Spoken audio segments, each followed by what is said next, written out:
Good evening. This is Max for part two of Super Mario Odyssey. And Chris, we hit a proverbial fork in the road. Where It's do we like one think of about? those drains that snake in multiple directions, and Mario has to run that like tube down through and just like plow through the shit, so that he can get them flowing properly again. Which way do we go?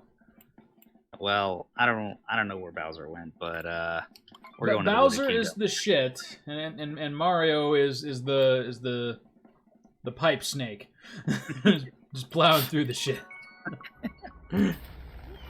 I don't know anything about plumbing, so this is what I understand. This is how I understand it to work. They're just Grim Reapers of shit. Right? Destroy shit. God damn, man. Just you don't really think of Mario in that context, you know? Like what a small part of his life, like the Mushroom Kingdom and the world-spanning adventures must be, where he just gets to go home after all this is done. Just work his way through shit-infested sewers of New York, you know? Yeah, that'd be crazy if like Mushroom Kingdom is exactly like it's just his Narnia or something. Yeah. And he goes back to New York City or something. Every time he comes in, like, everyone stayed the same age, and he's a few years older and, sadder. Like, oh, that's Mario cleaning the shit. Mario, welcome back to the Mushroom Kingdom. Are you here for another fabulous adventure? Sure, Toad. I'm here to help. What's wrong, Mario? Don't you remember the joy of being a child? No, Mario does not remember. Well, come on, we're gonna go save the princess. Yes, we'll save the princess. Never get laid, but we always save the princess. Mario's got a wife at home, you know? She's like this shrewish, mean person, but Mario couldn't do any better in real life, you know? Because in New York, he's not an adventurer. He's a shit sweeper.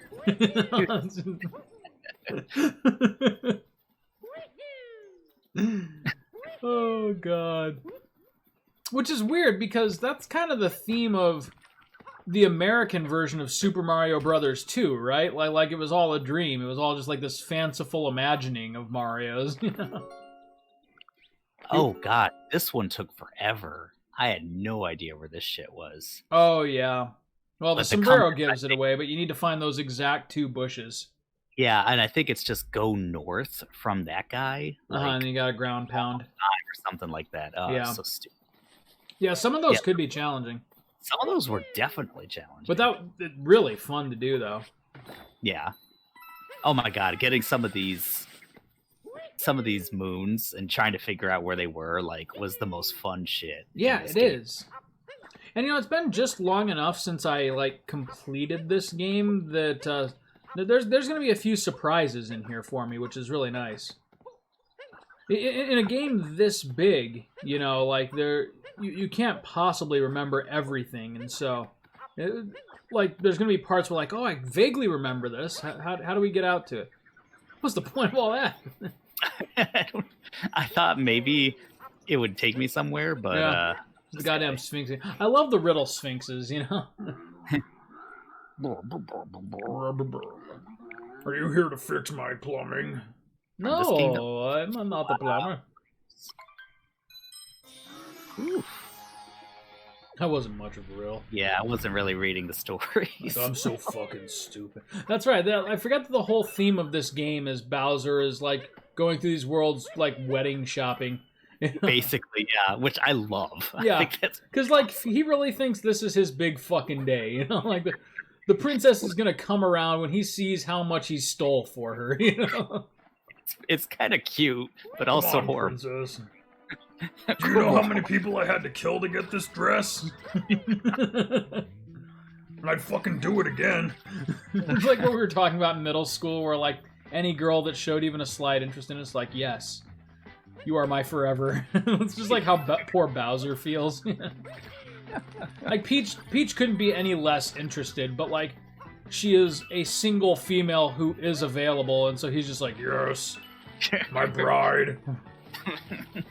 Milady. You know? Oh, shit. I'd like to think that even at my worst, I don't think I ever went like full Neckbeard, but you know. No, but there's something, I don't know. But I can sympathize with them sometimes because like I know how it feels for some of those guys to just like not be able at all to relate to or engage with women. It's not the best feeling. No, when you're younger, it's And the sad truth is like some folks just don't grow out of that, or they don't kind of like develop confidence in themselves to be able to talk to people.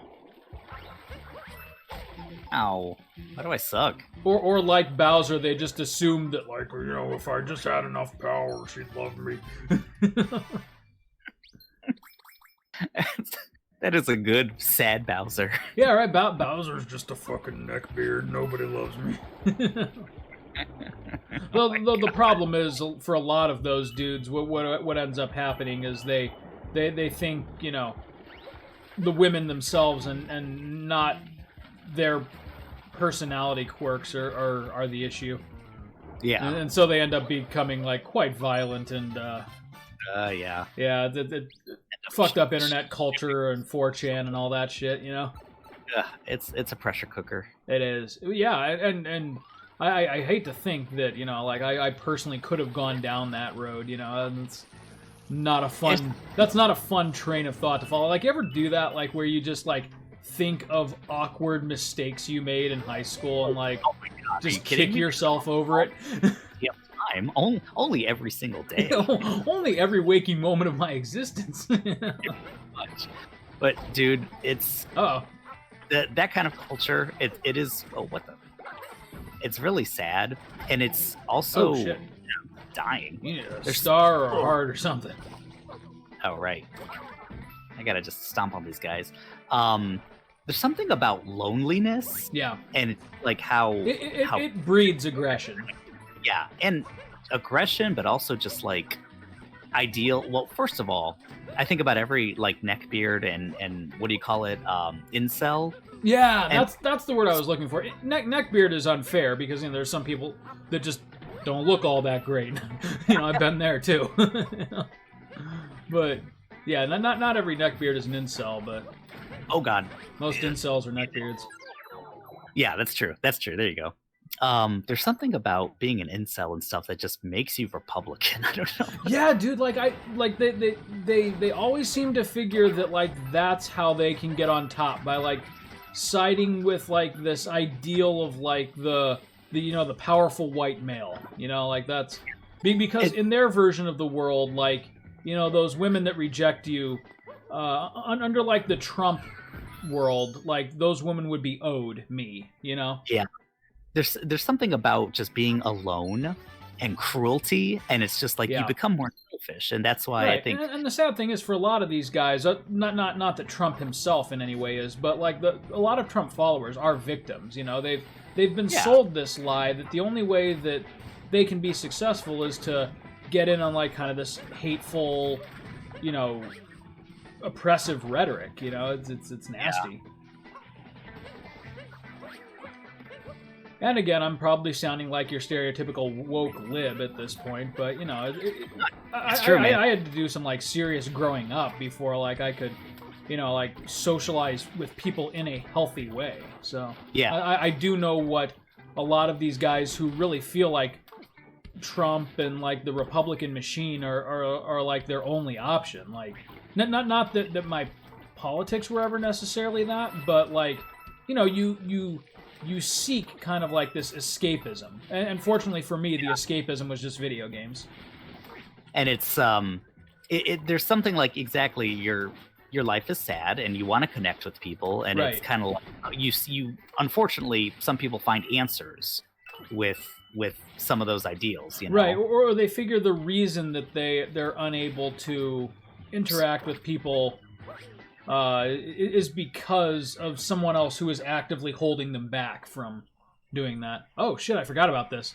Yeah, right. This part is fucking survival horror. I mean, holy shit. The first time this happened, I was like, "What?" And What? that there's like 6 or 7 moons down here. And It's then you just fucking see the T-Rex. Like, this area is just big and dark enough that you can actually get lost down here. Yeah, because it all looks the same. Yeah. It's weird. And it's not like lazy development. It's really good intentional development of sure. this part. Like, you're And meant the to get lost down here. And it's, shaking, and it's just like, what's going on? yeah, and it's intense because of the fucking dinosaur. I love that. He possesses a goddamn rock. Like, why? Mario, please don't stop moving. I've not moved in centuries. Okay, goodbye. That's a nice. Back to your humdrum existence without Mario. I'm gonna go shovel some shit. Take me with you. Please, I'll shovel shit. Take me on your adventure. Oh, God. Pipes. Let's see. Oh, Let's yeah, go. and then these goddamn pipes. Let's go left. Now this one took me a little bit. Let's go right. I don't remember it, so sorry. Yeah. But yeah, no, I completely know what you're saying. Like, and this all stemmed out of like the Persona 4 and 5 conversation, which is, you know, like, what was like the high school experience that you always imagined for yourself versus kind of like the somewhat sad reality. But yeah, the fortunate thing is that a lot of people do grow out of that awkwardness, and even if they're not like the heroic underdog while they're in school, they still cobble together a, you know, healthy and enjoyable life post school, which is nice. Ah, shit. Fortunately, yeah, this is at least that's the last one. But I wonder if it's left a third time in a row. They wouldn't do that. No, that'd be crazy talk. Of course it is. But yeah, people a lot of times they like go to college or something and their world opens up a little bit. Yeah, right. And they kind of realize, you know, one, it's not all about them, damn it. No. They fill their life with experiences, and they inevitably having a roommate and just yeah, right. more people in general. It's a lot of times people grow out of it. They just, you know, almost out of necessity. It's just when you're around people and you're interacting with people and you're having a good time with them, you start to like people. Yeah. And it's you have empathy for them. God damn. And it's just like, oh, some of the things I say are, you know, even if it's a joke or something, hurts them. Yeah, and, right. oh, Like this is really making people uncomfortable, and I gotta stop. Yeah. But yeah, some people don't get all those kind of experiences, and okay, so it's one of the right ones. It's just or like I said, they either start blaming people or they never quite realize that, you know, there's like certain personalities that they're never gonna gel with, and that's okay. You know? not everyone has to like you. That yeah, took me a right. while. Like you know, so your ideal like dream girl in high school maybe just isn't the right type for you after all. Go find someone who is. You know, that's not the end of the world, as it turns out. Yeah, there's another big part of. There's a lot to unpack there when it comes to just like like psychologically, we're getting into some pretty muddy waters here. like the media we grew up around, and how that centered women as to be rescued, and yeah, right. These 80s movies that were always just like, oh, some hot babe or something. Yeah, right. So yeah, that's another part of it too. It's not. I wouldn't say it's most of it, but I forgot I could do that. No, but you know, there's like a certain point in every like mature man's life where he has to realize that, you know, that like women are either not objects to be saved or rescued, or like discovering the autonomy in, you know, people that you're attracted to. That's because I think for a while, like when you first, I don't know how we got on this conversation, but like when you first like develop like an attraction towards someone, you only see them in terms of like how you imagine them. Yeah, that's true. And so, like I said, everyone at a certain point has to outgrow that a little bit, or a lot. Or a lot, yeah. But some people do not. Like, you know, like I said, like we were using the example of the Neckbeards. For a lot of them, they have like this weird fixation on Asian women, right? Because like their exposure to them is through, you know, anime, right? And then like the like docile and demure, like kind of shy schoolgirl that's just out there waiting for them, but because they were cursed to be born in the West, like they can't find a real woman like that. Like, this is not how reality works, man. Sorry. And so they attach that trait to like another like living, breathing person, and they become like upset or even aggressive towards them when they are not like that perfect model that they have in their mind. Yeah. Oops. Holy shit! So speaking Okay. of Trump Republicans, did you hear Trump's latest thing today? Oh, as far as like reject, or he didn't actually reject it, but he's saying, Oh, the stimulus. I wasn't even on the stimulus, but go on. Start with the stimulus. as far as saying like, oh, like entirely too late, and obviously to look good. Yeah, like he's trying to be like, I'm all about the needs of the American people. They deserve $2,000, which never mind what that would do to the, national deficit, but whatever. I mean, I feel like, yeah, give us $2,000 and cut from other parts of the bill. Where the hell is that? Yeah, like I could almost agree with him if it weren't just such like a transparent ploy to, To like, just wouldn't look you good. rather have me as your president, the guy who's giving you $2,000? But he's also just like, kind of, what an idiot. Like, I feel like his prospects for getting elected would have been a lot better if he was in this fight like a couple months ago. Yeah, right. Instead of just like sleeping on the job. But the one thing that I'm really enjoying about this is that it is humiliating the Georgia contenders for the Senate, because they're running ads like claiming credit for this bill and like, oh, while the Democrats were asleep at the wheel, I was fighting hard for you, and then Trump's calling it a disgrace and like an embarrassment. Right? Oh my god! Like, first, it's making McConnell sweat, which I'm all here for. Well, he's turned on McConnell too, didn't you hear that? Yeah. Oh yeah. Which was only ever a matter of time, but like who's surprised by this? But I'm also wondering if McConnell kind of played his hand a little too early, thinking like, oh, he's on his way out. Like, we got to start this transition and blah blah blah. Like, if this 4 years has taught me anything at all, you never underestimate the immaturity and vindictiveness of Donald Trump.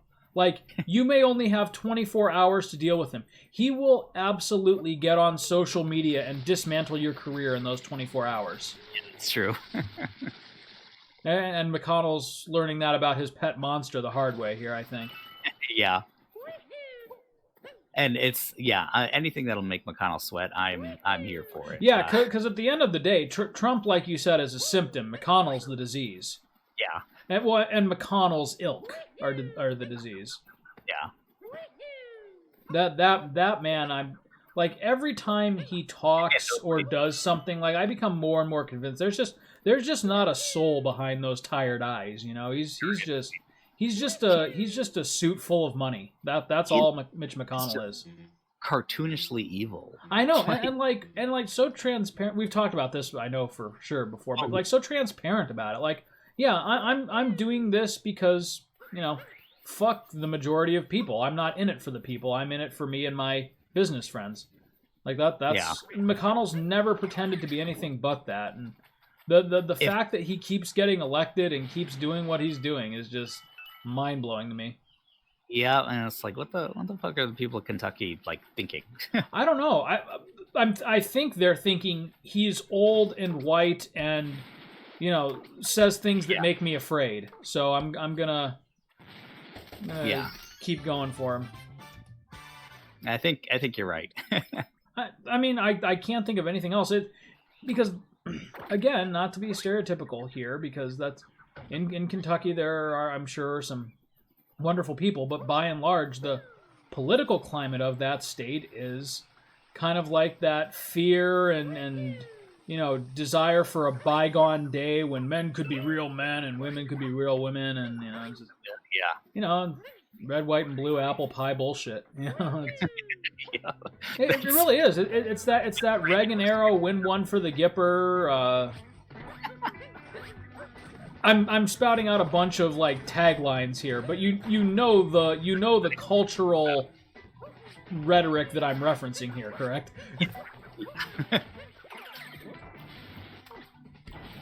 If this bill does end up passing, it's like, yeah, I'll take my $600 doy, but there's a lot of shit in this, a lot of writers that are going to be like 5,000 pages or something. Like, yeah. Oh, yeah, dude. And far be it from me to agree with anything that Trump says.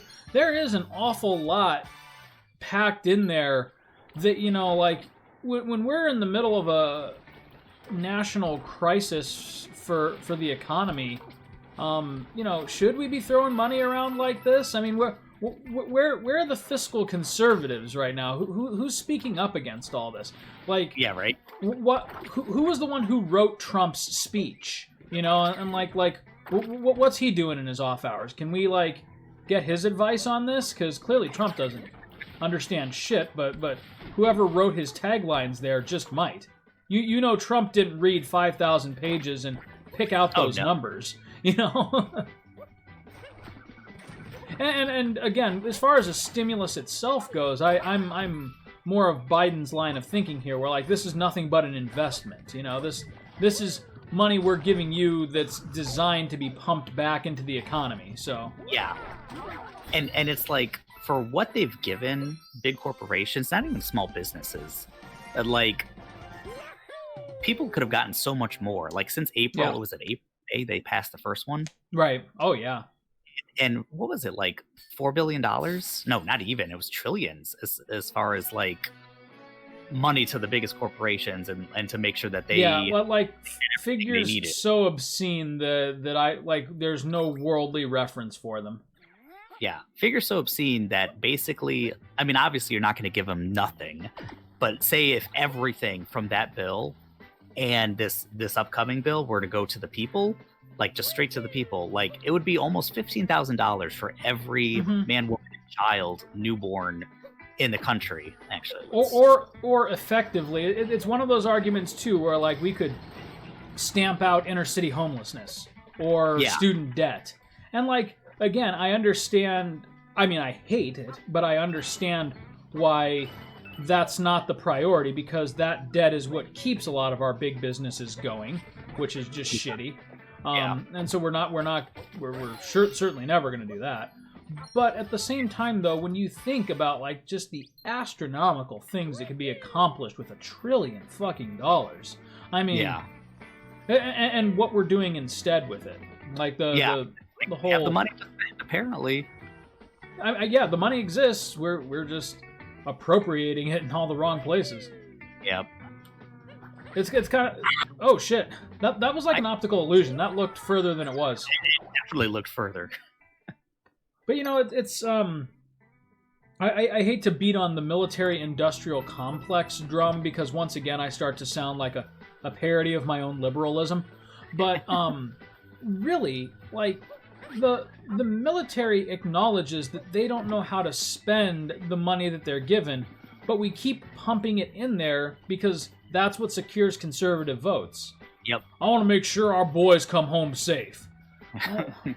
You know, I think the fighter jet that they have is plenty safe. No, they need a new $1 billion one. I'm like, okay. I think I don't know the military, so I could be wrong here, but in the world, we'll probably keep them plenty safe. Not to disparage, you know, our soldiers or anything. No. But that's the thing. I think you can be critical of the military machine and still be supporting the troops. You know, that's. Yeah.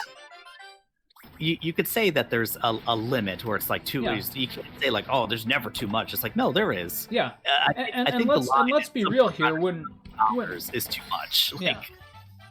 And let's be real here. When a conservative politician talks about supporting the troops, they're talking about something fundamentally different than a lot of Americans with, you know, brothers and sons fighting in the wars are talking about. You know.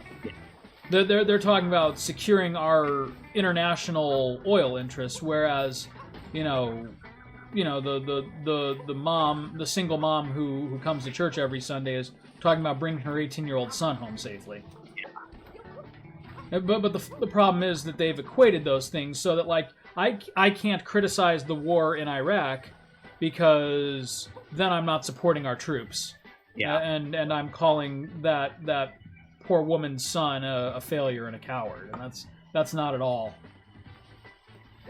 Yeah, We're definitely not the first people to have these thoughts, but it's always therapeutic to articulate them. Yeah. It's it's kind of sad that it's very much all or nothing. Like you either support our troops or you can't even be critical. No. All right, and that's the thing. Like I think most people in the military would most rational people in the military, and there are crazy people in our military. Absolutely, there are. Like those ones that Trump just pardoned that were responsible for. There were 4 guys who served in Iraq, and they were in Blackwater. Yeah. Yeah, they were responsible for opening fire on groups of civilians. And he just issued a fucking pardon for them. What the? What in the ever-loving fuck? You know. Like, the pardons that he's issued, all of them were like, what the fuck, dude? Seriously? That's what started this conversation. What I actually wanted to get on Trump's case about tonight was 26 pardons, and all of them for there was Jared Kushner's dad and people who, who were serving jail sentences for lying to the FBI and giving information to Russia. I mean, is this what the red, white, and blue apple pie people voted for? Getting these treasonous old white guys off of jail time? Is that making America great? I work with people who are saying there was nothing there with the Trump. There's nothing there with Russia. It's like, then why did they lie to the FBI that they were talking to Russia? And why are they in fucking jail? You mean to tell me that the FBI doesn't fucking know better than to make an arrest on someone who is guilty of literal treason? Yeah. I mean, Jesus criminy. But again, that gets to the bigger issue that we were just talking about, which is that when Republicans use that language, they don't actually care about real treason or what the Constitution actually says. It's all just talking points and dog whistles to signal a very specific group of people. Yeah. And those groups of people just want the preservation of, white privilege and power. That's what it boils down to, sadly. Oops. Wow. I think you had those 6 hearts. I love how they still use, the NES sound effects for certain things. Yeah, right. What?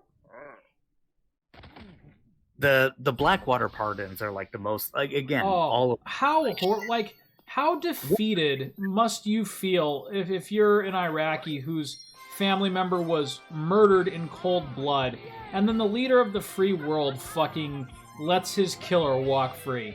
I mean, what is there to say about that they were misunderstood, or that they there was a good reason for them to do? No, they got off because in Trump's mind they killed the right color people.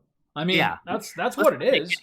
Mistake about what this is. It's not about this is something was wrong here. No, it's basically that it's at best it's okay to kill Muslims. And at worst it's basically saying no, this is a good thing that they're doing, and celebrate it.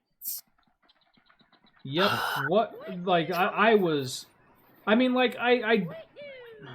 the worst part of this is I can't even say that it's surprising coming from the Trump White House anymore, but at the same time, it's so emotionally exhausting. Yeah. I don't quite know how to articulate the full anguish of my feelings over these pardons right now.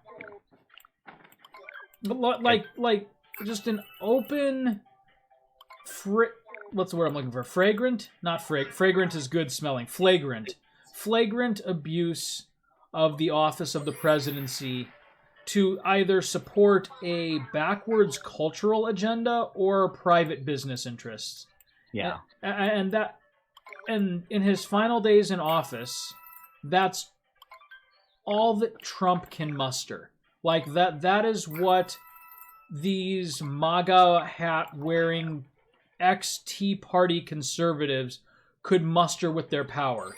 Just like the private interest of one very selfish old man. Yeah. You know, that's and if that's their definition of, you know, making our country great, just leave me the fuck out of it forever. It's so Christ. sad. It is worse than sad. It is adjective. It is not good. Nice. I like. Oh yeah, no, that's right. Some of these costumes open up doors for you, don't they? Yeah, there was a robot down there guarding a waterfall. It's just a moon, Yeah. but sure, why not? Yeah, why not? But yeah, like I think, you know, if we had like an actual following on this channel, I think a lot of people would confuse some of like my kind of aggressively liberal talk as being just that, like liberal for the sake of liberal. I like to think of myself as a conscientious objector to American conservatism. Yeah. I feel like if conservative and liberal meant what they meant in in the World War II era, I'd be a relatively moderate American, you know.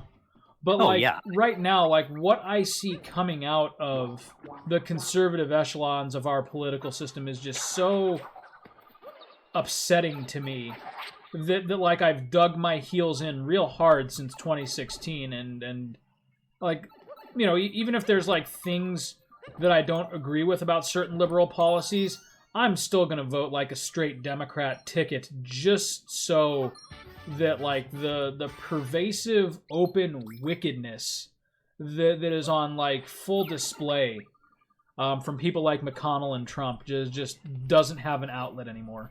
I mean, right now in our basically two-party system, you know, it's either one or the other, you know?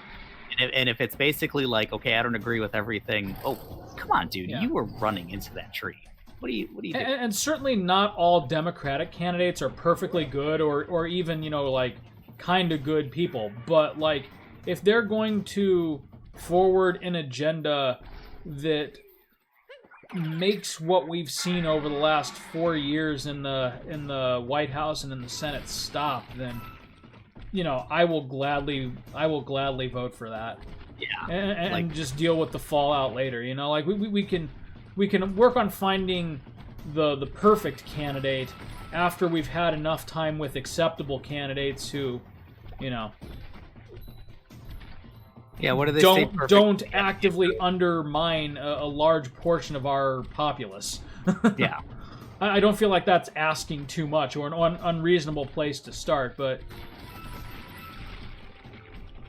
which is why like the Bernie or bust movement bothered me so much, because again not entirely because of that movement, but in large part of that movement is the reason that we got Trump. People just didn't show up, or they refused to vote for Hillary. Just fucking fall in line for 4 years and then give it another shot the next time around. You gotta be realistic. Yeah. And it's just like, we gotta teach, like, you know, the Democrats a lesson or something. Oh, that's interesting. It's like, okay, you taught them a lesson, like, who's gonna suffer for that? You know? Right.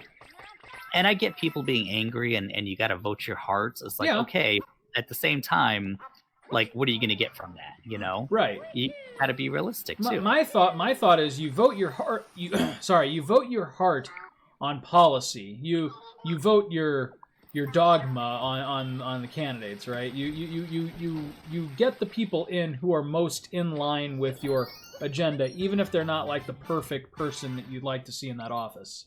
Yeah, it's like me personally. Yeah, of course I'd want a Bernie or a Warren. Yeah. You know what my heart wants is to get Trump out of fucking office. Yeah, that's right. Yeah. You would think that's what most people would want. Yeah. Like I said, I'm not under any delusions. Like I think I'm mostly on board with Biden. Kamala Harris, you know, forgive me, but was kind of a by the book cop, you know, which I'm not sure. Which I'm not sure. She's certainly a Democrat, and she's certainly a historic pick, and it's wonderful to see a woman of color in that position of power. But policy-wise, I think she and I would not see eye to eye on a lot of things, just because of the way that law enforcement in California is conducted. Yeah, for sure. And I think that as a, vice president on the Democratic ticket, that might actually be a good thing because, as someone who knows full well, like, the entrenched systems of authority in the police system and how that really needs to change, I think being part of the Biden administration can put enough pressure on her to at least help further that cause. Because, I mean, that was a big ticket item for a lot of people, is police reform. Which almost made me wonder if, Harris was the wisest VP pick for Biden because of, her police ties. I think in the House, and that's significant because that's people voting for these candidates. Yeah. Is that's definitely something that's maybe not police abolition, abolish the police, Right. but police reform is definitely a like you said, a big ticket item. It needs to. It's way overdue. Yeah. For sure. But at the same time, I think rank and file Democrats, and I mean even the voters too. Come on. I don't think it's a big issue for them. It's No, I think not compared to other stuff. yeah, the more progressive people and people like me who's just like, it's like, yeah, there definitely needs to be some police reform, like major reform. Yeah. They don't need to be like fucking the army, basically. Well, but again, it's kind of the same thing that we were just talking about with the army. People forget that you can fucking criticize the police and not be, abolish the police. Like that's the corner that we're painted into right now. If I say I'm pro police reform, the first question that gets asked, well, what's your alternative to the police? Dude, I'm not fucking saying we should get rid of the police. I'm saying we should hold them accountable for their actions. Is that asking too much? And is that really like controversial? Like, that's sad. Yeah. To hold them fucking accountable. Yep. Okay, I need to. You're doing the right thing. Yeah. There's a. So you gotta jump on. You gotta jump on the single Goombas. There we go. Yeah. Now you can jump on the double. There you go. You got it. Look at this little asshole. Now you've become assimilated. Come here. Oh, this is great. The horny lady Goomba. Yeah. Now I'm worthy of her affections. Yeah, because you're tall. There's my inner neckbeard coming out again.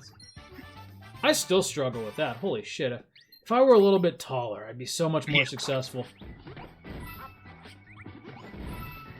No, I get that. Dude, though, like, people don't... And I'm not, like, pity-partying here. People don't understand a lot of times what it's like to be a short guy. Like, it is... It can actively set you back, like, career-wise, and, like, yeah. It's a frustrating thing sometimes. Yeah, being like 6 foot is kind of like a cheat code. It is. Yeah, and for the most part, like most mature people do not operate that way. Like they will like accept your knowledge or your authority on certain things regardless of your height. But other people just don't. Like whether they recognize it or not, they feel like a tall man who doesn't know his shit is going to be a better leadership candidate than a short man who does. Yeah, they just somehow... And you know what? Sometimes it's a self-fulfilling prophecy. Yeah. Sometimes just, that they're tall, but sometimes taller people are more confident. It's like, yeah, absolutely. Wonder. Or alternatively, shorter people like myself feel a greater pressure to, like, be humorous or likable or affable, because that gets them in people's good graces, and then they'll listen to you a little more readily than if you're like if you're just barking orders or being authoritarian like a tall person can do, because their stature connotates authority, right? Anyway. Let's try that again. Okay. Well, we're trudging up all kinds of things tonight, aren't we? Okay, are you cutting out there? I don't think so. No, okay. I hope not. No, Okay, never mind. It was a stilted conversation there for a second. Oh, Oh, God. God. There we go. There it is. Ugh. This is one of my favorite levels, by the way. We haven't actually talked about the game very much, but I love the forest level. Yeah, I mean, Metro is probably my favorite level. That's such a good level. Metro But, was yeah. great, but it was one of those things where like it was so advertised that like I was more curious about the rest of the game by the time we got there. I really liked this level. Strangely enough, I really like the snow level, which I don't usually like in Mario games. Yeah. This had a damn good snow level. The racing was so interesting. Oh yeah, it was fun. It was horrible, but once you got the hang of it, it's like, oh, there's like an actual. Yeah, like once you figure out how to like control the bounce, it's fun. Oh, good. There's another tank. I was like, What else did I like? Bowser's like Samurai Castle, I was kind of meh on. I mean, I still really? liked it. Even just for the look of it. I mean, it was cool, but like I felt like it was a little bit too, I don't know, maybe linear for the like. Whereas all these are like really open, you know. Like Bowser's has kind of like a very clear start and end point. Well, which, you know, it is a Bowser level, so that makes sense. But like, Yeah. whereas like with this in the Metro area, like you get a taste of like open world Mario. Yeah, this is definitely one of the more open areas, and it's easy to get lost here. So I like the beach level. Not super crazy about the lagoon level, though it is cool. The beach level with the soda Yes, water the soda fountain thing. Whereas the lagoon level is the one with like the fishbowl stuff. Oh, the one that we didn't go to this time. Yes, Yeah, the lake level. It's not that great. lake. Yeah, that's true. what it was. Yeah, It's a smaller one too. it is. What else are we missing here? The let's see, food level. Oh, the food level. That one's fun. That one's creative. That one's really Yeah. creative. But no, I Forest I think is my favorite. Yeah, I think the Metro is my favorite, followed by Bowser's Castle, actually. Really? Okay. And then maybe Bowser's Castle is tied with the Forest, actually, because the Forest is damn good. You know, maybe I just didn't spend the right amount of time with Bowser's Castle. Most of what I did with Bowser Castle was farming coins. Yeah, it's a good place to do that. That's true. When you do like that like tunnel that leads you down to that high-speed hat ramp thing. Oh yeah, I know exactly what you're talking about. There's a plant that takes you up to where you Yes. could get like 1 million coins. Yeah, you can pick up a lot of coins, and you don't have to do anything. Just like you don't even have to hold straight. Just let Mario go. All right. If I hit these things, oh, nothing happens. Okay, not really. Purely just for me to avoid. Yeah, this level has so much going on. Oh, whoops. I get it. Good thing these enemies come back. I also like Mexico/Egypt. Yeah, that one is fun, and it has like a lot of. I mean, because it's one of the early stages, has a lot of like story element to it. Yeah, there's like the pyramid thing that you can do. There's a lot of layers to it. I think that's what I like about this. But maybe that was my beef with Bowser's. Try shooting the Bowser faces. Oh, you're right. Maybe that was my beef with Bowser's Castle. Is it wasn't as layered as the other levels. You know, it only had kind of like one dynamic or aesthetic going on with it. That's true. It was all pretty, kept in theme as far as the whole samurai thing. Whereas, that was like you got the inside of the pyramid, or you can go down into the dark forest, or you get like the beautiful little snow village, and yeah, this place is kind of. I mean, you have the dark forest here, but it's like you have a lot of nature, but then you have like a freaking conservatory. Oh yeah, the freaking huge tower that you just climbed. That is cool. Yeah, this is definitely. And you start off in a forest, and like gradually get here. Like, yeah, these worlds that they created are like just something else. Absolutely the best level design in a Mario game. And I always forget too that freaking Cappy's like opening area has like a whole bunch of stars that you need to get in there. Oh yeah, that's right. Like I remember getting near the end game and I'm like, wow, I'm missing a whole bunch. I can fucking go back to Cappy Land. You know? Yeah, I didn't realize that. You can go back to Cappy whenever, and it's like, oh, there's like 50, like 40 stars here, basically. Yeah, right? Like, we could go back there right fucking now. True. Must have all the flowers. So what's your Christmas looking like, man? Well, let's see. Tomorrow is the first time in like 4 years that Addie's been off work. Oh, nice. And probably the first time, well, you know, sometimes I'm off, but this time I am. I got the rest of the week off, which is great. Oh, nice. Yeah, Addie's off for she's worked her last shift of the year, which is, yeah, Sweet. freaking, I'm jealous. I still got like 4 shifts next week. Oh, do I just wait? Oh no, there's something here. Yeah, after Christmas Day, I'm pretty much off till New Year's. Nice. So did you I do have service? Sunday service, but we've got it's only 1 hour at 10:30, and we've already, because we've had to record and write everything in advance. Like all of the legwork for that is done. It's basically just show up and, you know, the easy part of the job, basically. Yeah. Okay.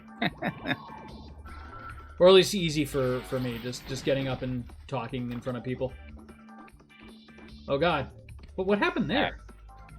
I don't think that was supposed to happen. No. I think that's that's what was supposed to happen.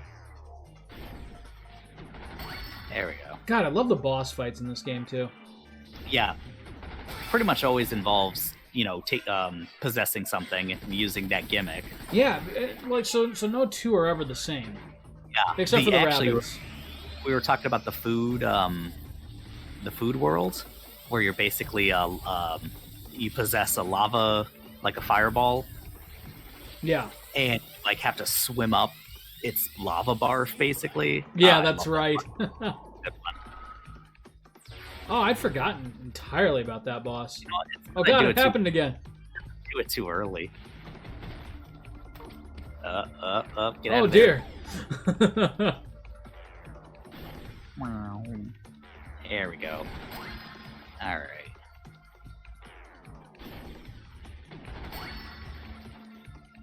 But yeah, so Christmas Day on our end, we're got the morning service at 10:30, and then after that we're going down to the West Baden Springs Hotel, which I think you've seen pictures of that before. It's the one where we take Connor and Michael every year. They've got like that giant atrium with the huge Christmas tree and. Yeah, I've seen the pictures. Yeah, like so we're staying at the hotel there, and the boys are going to open their Christmas presents there. It'll be kind of like a magical little Christmas getaway for them. That'll be fun. Be nice. So, I mean, I'm thinking they don't watch the channel, but any like huge gifts you're excited to give? So Connor is getting 2 Switch games. He's getting Pokken Tournament, which I know he'll love because he played the demo. But then he's also we also found the Mario Kart living room thing for him. Oh my gosh! What's that called? Shit. Live circuit or yes, live circuit. Yep. I'm definitely I want to play that. Like it looks so interesting. Yeah, you should fucking get it and then come over here and fucking play it with him because he would die.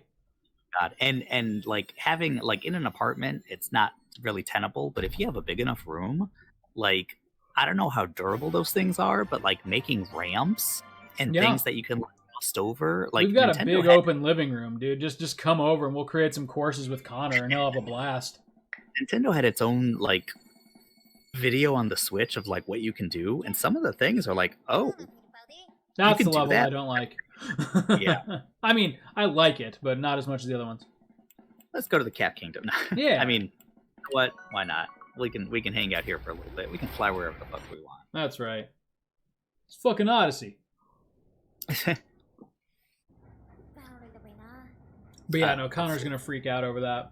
Michael's still little enough that it's just like he likes trucks and he likes Pokemon because Connor likes Pokemon, so we got him That's sweet. Yeah.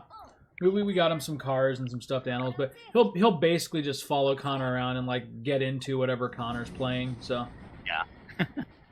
I think next year will be the first Christmas where Michael really has his own like individual taste. Yeah. Yeah, it's I'm excited to give gifts this year. It's usually Christmas Eve. I think we don't really have plans for the first part of the day, which is awesome. Yeah, dude, like, just fucking enjoy it. Wake up late and I think we're just gonna like, I don't know, what do you want to do? Like watch some movies or something and freaking Squawker McSquawk. Oh, that's right. The parrot is so fucking helpful. Good evening, Captain Toad. He gives you everything. If you have amiibos as well, you can. Oh yeah, you can like track the purple moons or the purple coins and.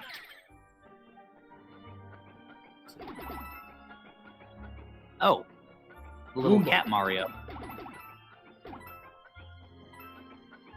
Okay, you die now. God, lest we forget though the flying mechanic in Mario 64. Oh yeah, oh my god. Like what a way to like flex your muscle and show the freedom of movement. Yeah, but holy shit, I'm so glad that they replaced it with this. It's true. It's very true. Alright, there's a star. I just gotta look for like shiny stuff. Yeah. Oh no, moonstone. That was really more of a gliding mechanic, whereas this is like you actually can like move around freely in the air. Yeah. Okay, maybe right now there's nothing out here. That was the trick for the cap, was recognizing that you were constantly losing altitude. Oh yeah, that's true. And so building like the stages that were completely dependent on it, which were usually just castle challenges or something. Yeah, God, I'm glad that they used those sparingly because that was. Yeah. It was a little trying sometimes. Yeah, just a bit. Yeah, like you said, as far as when you first get the cap, that is kind of annoying. Where it's just like, did you miss the red coins? Too fucking bad. Because start over again, asshole. Basically. Max, what is your favorite Mario Odyssey costume?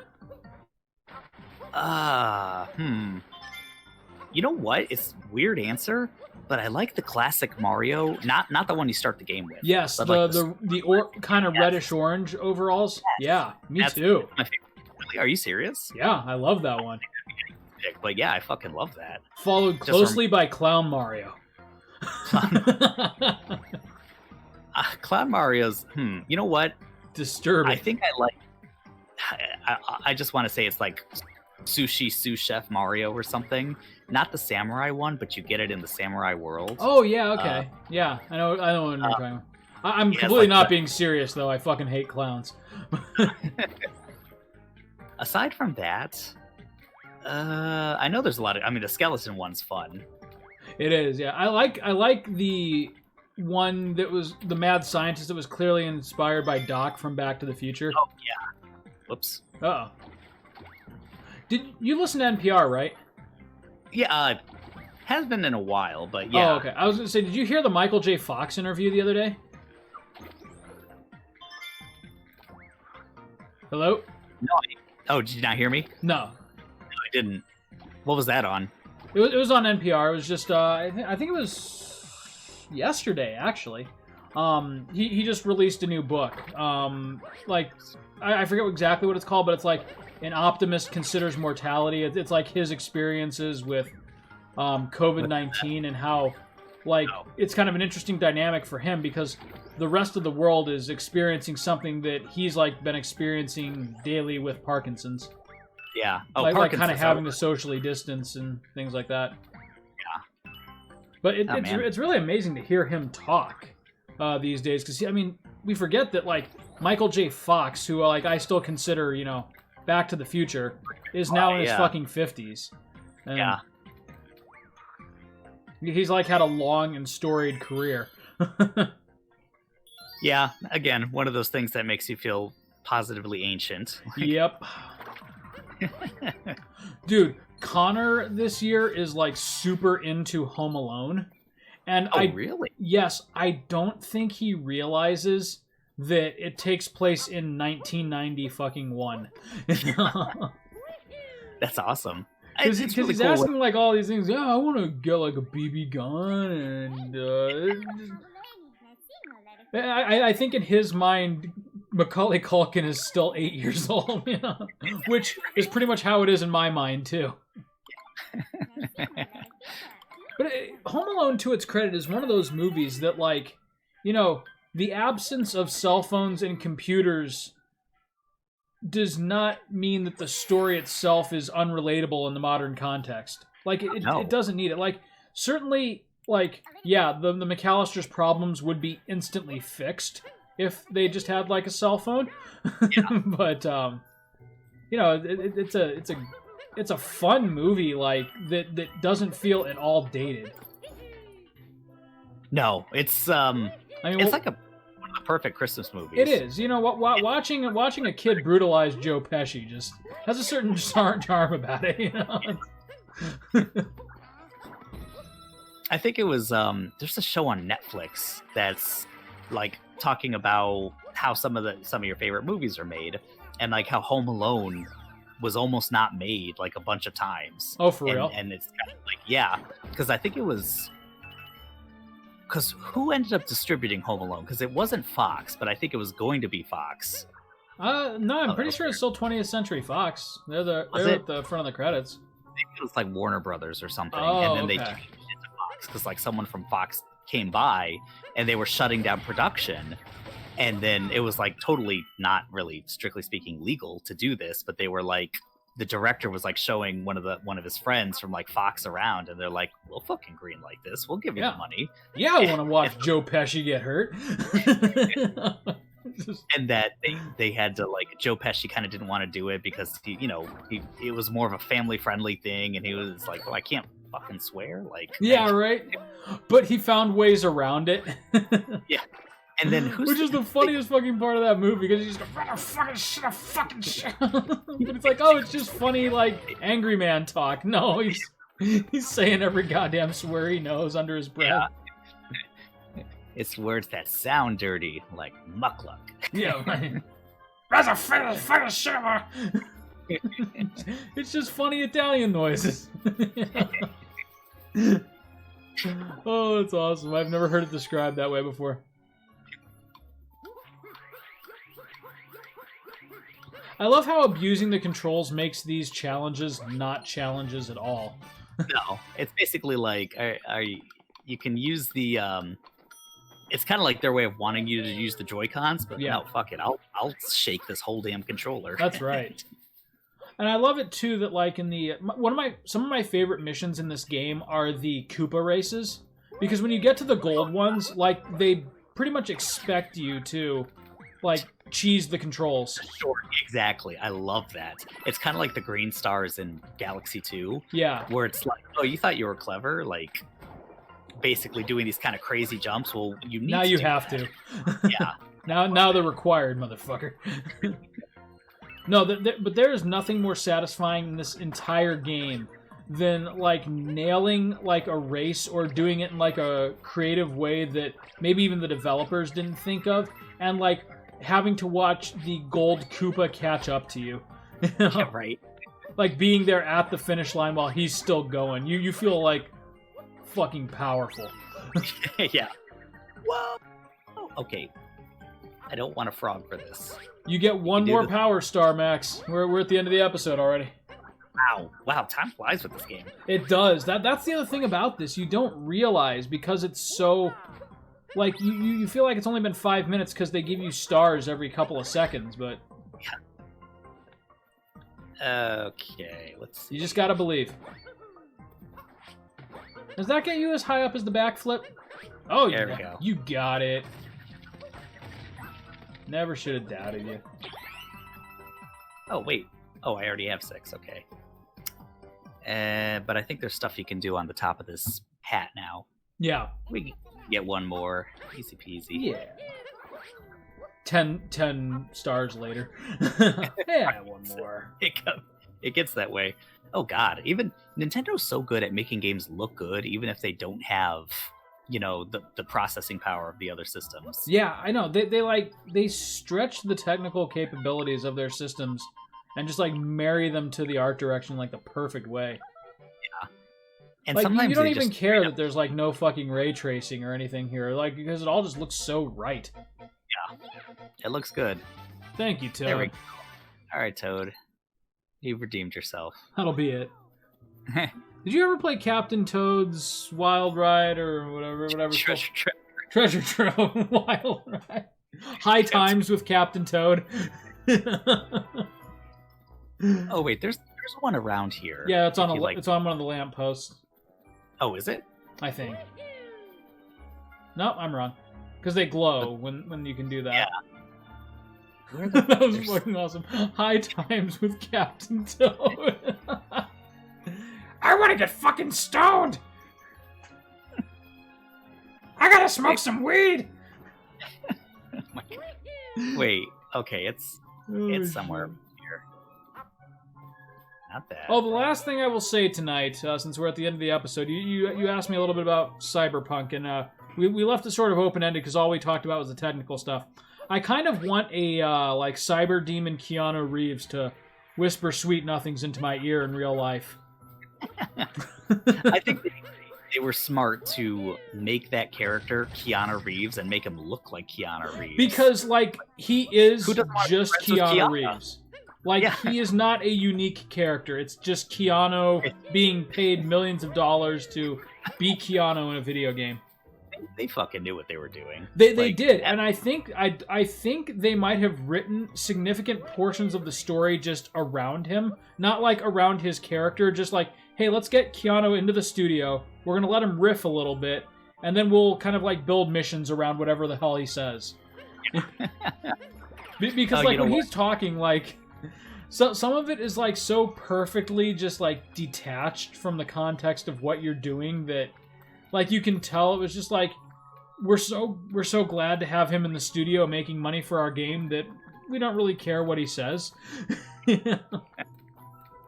Yeah, that was smart of them, and I don't know how much they paid him, but it's just like, yeah, who doesn't It want to be friends with it had to have been handsome.